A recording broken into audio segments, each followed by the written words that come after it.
Hi everyone and welcome back to my channel. Today I'm sharing with you two Easter crafts that are both really simple to do but very effective and beautiful. The first is this really cute pom-pom bunny rabbit that is made from a large pom-pom, a medium pom-pom and a little one for the tail. If you have your own pom-pom makers then great, you can use them, but I don't, so I just cut out some cardboard circles with a little circle in the middle. The circle in the middle just needs to be big enough to fit two of your fingers through because you're going to use that to loop the wool. And I used a coaster to cut out my large one and a lip balm to cut out my smaller one, so nothing very technical. You can make them whatever size you like.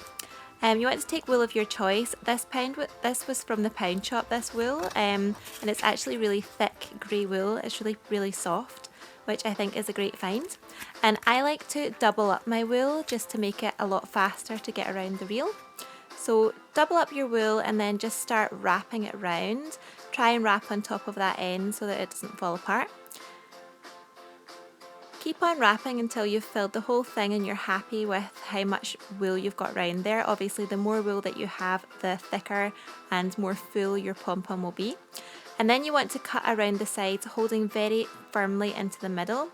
I find it easiest to find the middle of the two cardboard circles that you've put together, and just insert your scissors into the middle of them and cut round. That will give you a nice clean cut.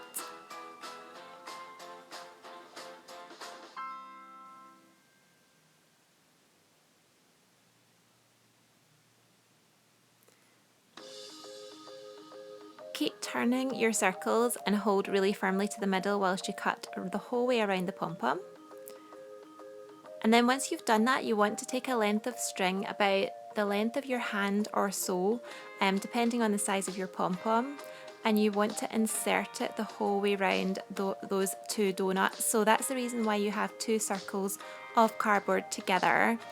So insert your wool into the middle of those two donuts and pull it really firmly down. Make sure you still have a good grip on the middle of your pom-pom so it doesn't all come apart. Pull the two ends down really firmly and then tie them in the middle. The better you tie this knot, the better your pom-pom will come together. Otherwise, if there's a huge big knot in the middle, it will stay looking quite separate. So double knot nice and tight, and then your pom-pom is secure. So once you've tied that really tightly and securely, I recommend pinching in the middle of the two donuts with two of your fingers and then using the other one to ease each of the cardboard circles off. Do the same on the other side, just easing it off very gently. Then it's time to fluff up and trim your pom-pom. Give it a good fluff so that you can't see that middle parting. And then you want to trim off the larger ends.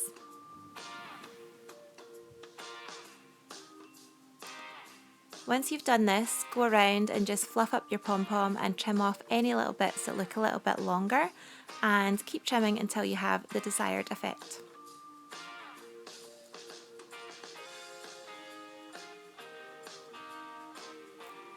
Do the exact same as this with your smaller circle of pom-poms to give you a head as well. And then I actually bought the little white fluffy pom-poms from the pound shop in a set of about 20, but obviously you can do exactly the same with some white wool and a smaller circle should you wish. I used felt for the ears, and I would ideally have had grey ears with a little pink middle, but I didn't have any grey felt, so I went for pink felt ears, and I glued everything together with some craft PVA glue. Just holding it really firmly in place and then letting it sit overnight to dry completely. I also used felt for the eyes and the nose because I was making these for my toddler. If you're making these for older children or just for yourself, then you can easily use some little beads for the eyes, a bead for the nose, and maybe even some string for some whiskers. On to our second craft. This is a stained glass window effect candle holder. Again, I made this for my toddler, so I like to use the fake candles that come in packs of 3 from the pound shop. I think these are really nice and safe. And I did 2 designs of this. It is the same process for each, but I did a cross and a bunny rabbit. So first of all, you want to take your template. I'll link below the templates that I used online, and you want to trace this onto the card that you're using. I used a glitter card, again from the pound shop. I think you may have guessed by now, it's one of my favourite shops. And you want to cut out two of this. You want one for the front and one for the back. The one for the back will only be the outside cutout, and the front will need the inside cutout as well, so that you have that stained glass effect. So cut out your card.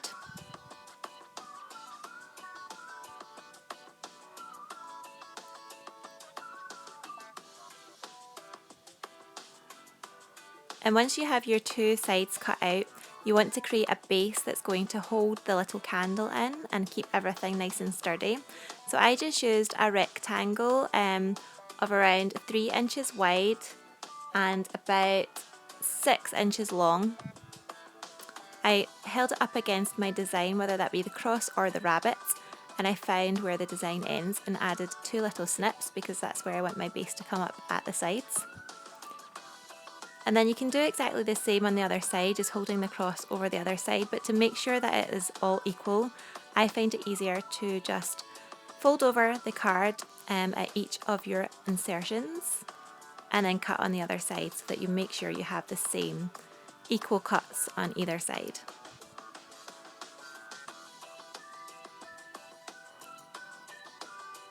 So this is going to fold in on each other and it's going to create your base.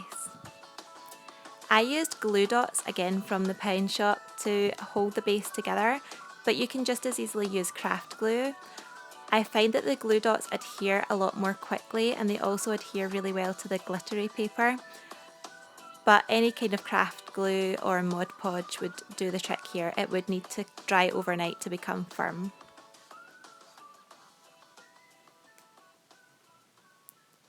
So you're gluing up the sides here to create a base that's going to come up and around your design and hold that little candle in place in the middle. So add your glue dots and fold it in on each other and then hold it really tight for a few seconds and then the glue dots adhere really quickly. Once you've done that, it's time to create your stained glass window. I used sticky back plastic or press and seal, I think it's called in the US, to make this really easy, but you can also just use sellotape. But I took a piece of sticky back plastic, took the back off it, and then I lowered my design face down onto it so that I would have a sticky surface to adhere my cellophane or tissue paper onto. Press that down really well so it's nice and stuck down. And then it's time to add your stained glass effect. I used little triangles and squares of cellophane, coloured cellophane, which I got from Amazon.com. But you can just as easily use tissue paper, which you can get from any craft shop or any stationery store, or in fact probably any supermarket. And you can use whichever design you like. I quite like to overlap everything and make it look a little bit messy or random, but you could just as easily create quite a block design or even just use one colour. That's what it looks like when I'd added all the cellophane. And now it's time to trim off the sticky back plastic. But before I want to do that, I want to add another layer of sticky back plastic to the back. This just made the design a little bit stronger so that it would stand up and not flop around. Again, this step is optional, but I found that it really created the desired effect. So stick that down on the back of your design. Make sure it's well adhered and press out any little bubbles underneath. And then you want to trim around the excess. Once you've done that, you just want to glue it all together and you're ready to finish. So you want to glue both sides of the cross in this case, or the bunny rabbit if that's the one you're doing, onto the base. Again, I used glue dots and I found that those worked really well. Just hold it down for a few seconds until it adheres. If you're using craft glue, you will need to leave this overnight. Then you're ready to add your little fake tea light and it will have a lovely stained glass window effect. I also did this with a rabbit one, and I used the outline from the rabbit which I got online. I've linked to that below. But then I freehanded some eyes, nose, whiskers, inside of the ears, tummy and feet to have my stained glass effect through. And then I just followed exactly the same process as I showed you for the cross. I think this creates a really great effect. I hope you enjoyed this video, and let me know in the comments below if you have a go at making either of these crafts. I hope you have a very happy and blessed Easter. See you in the next one. Bye!